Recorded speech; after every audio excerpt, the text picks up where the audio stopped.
kumqoka ngani ukuthi abantu bavakashele la?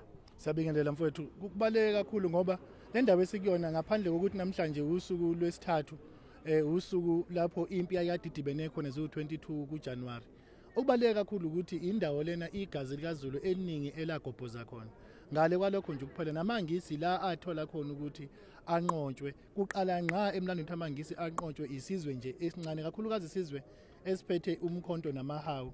Wayeshilo omunye eParliament lamangisi ebhuqa uZulu ethi ningahlulwa kanjani nihlulwe umuntu ophethe ihawu isikhumba senkomo ephethe nesagile eceleni bathi ngesingisi carrying a stick and a cowhide. So ilokho kwenza ukuthi abantu baqonde ukuthi mawuzela esandlwane uze endaweni ngempela engcwele endaweni enkulu ngoba ilapho isithunzi sikaZulu esabuya khona nanokuthi babevele besukeliwe uZulu akusiyena wahamba waya ngale eNatali wayoprovoke amangisi aqhamuka azoprovoke uZulu.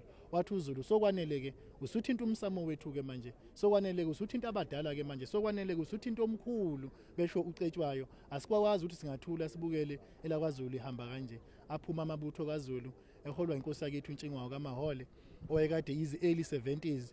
Wathi wayiphaka impi yakho umeyiphaka esuka le koSiphezi, wathi umeyibuka la wabona amatende esandlwane wathi nakhu yana kusazindlu zikaZulu ekhomba amatende ayenkambise eduze kwentaba ekhomba ukuthi amatende afana nezindlu zikaZulu wathi kusazindlwana ebona amatende kulapho ke sofike sikuthole khona okwamangesi. Nangempela ke wayesethumela amabutho akhe ala ko 4000 awagijime ngapha komagogo aye ngale kohlazakazi nakomalakade akhanda imlilo ezofika iheke ukuthi amangisi acabanga ukuthi uZulu ungakhona kanti abazi ukuthi uZulu uphuma ngale kaQwabe uqhamuka ngale ngaphansi engwebeni.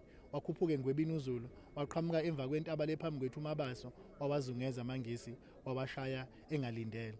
Ithe uma eyiphaka impi yakhe uphethe amabutho ahlukeneyo kunokhanda mpevu la kunisanqo kunodududu kunove onke lamabutho lawa wayewaphaka kukhona usigcwelegcwele wayekade wamhlekehleke wayephuma ngale ephethe abanye nomfokabiyela futhi obegijima ngapha naye futhi wayekade eyiphaka impi. Baningi amaqhaba kaZulu mase bakhumbule uma sizela esandlwane. Wonke umuntu kufanelekile ukuthi empilweni yakho uyihambe le ndawo ngonyawo ungagcini ngokuyifunda nje kuphela kodwa unyathele umhlabathi kaZulu. Bathi umhlabathi uyakhuluma, bathi utshani buyakhuluma ngoba ilapho uZulu isithunzi sakhe sabuya khona.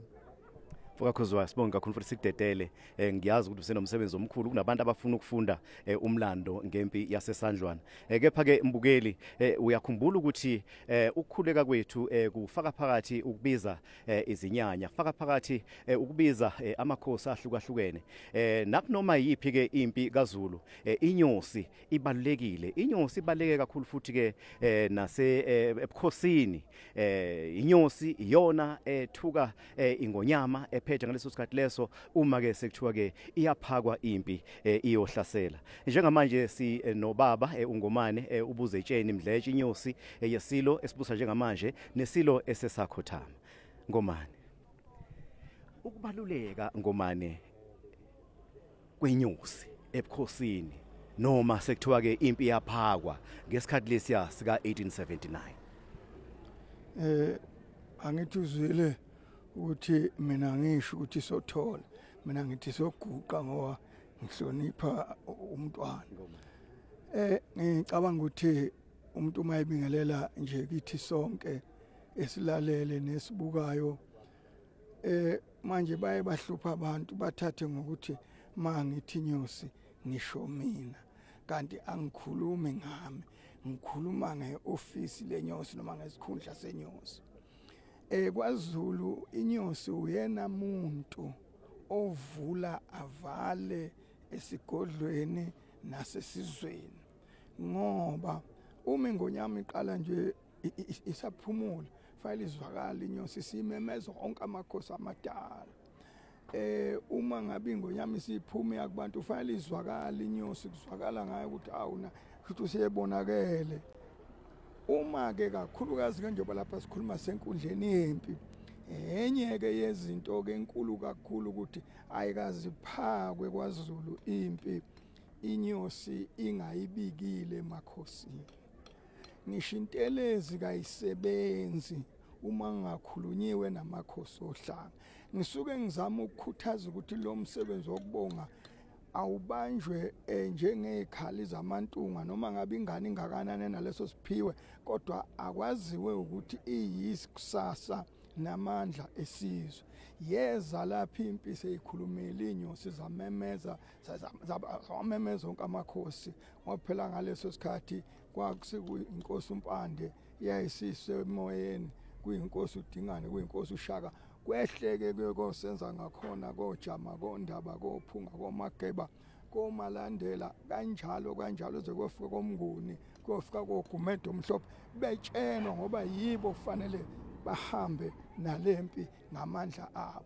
Ngakho ke iyanqoba lempi ngalokho ukuthi ayibikwe kahle yachelwa kahle yanikwa imiyalo emihle. Kodwa khona lokho okunye engiyaye ngithi umuntu mayibuka izinto haleli yaso yeza lapha impi isuke emkhosini woswela. Engifuna ukuthi nayo leyo mkhosi ayibe seyingqondweni zethu. Ungathi ngizwa kuthiwa umkhosi woswela wazi ukuthi yini. Ingonyama isiko iyothatha amandla kanye nesizwe sayo. Okubaleke kakhulu ke njoba sike sabakhona nezolo ukuthi impela kuqondene umhla ka22 kungolwesithathu nesimo sezulu sithi asibe yiloko. Kungokokuqala ke nengonyama ehlezi esihlalweni iza lapha isuka emkhosini woswela ngenye yezinto eqondene kanengi njoba isike yaba sikhulekela nje ukuthi ukufika kwethu la akube nesibusiso umukeleke kokhokho bethu bangaphambani nathi kodwa bahambe nathi. Lawo mandla babe waphethe bezonqoba la awehlele kithi noma singasanqobi ngezikhali kodwa ngokuhlakanipha asibe nakho ukunqoba ukuthi sinqoba kanjani.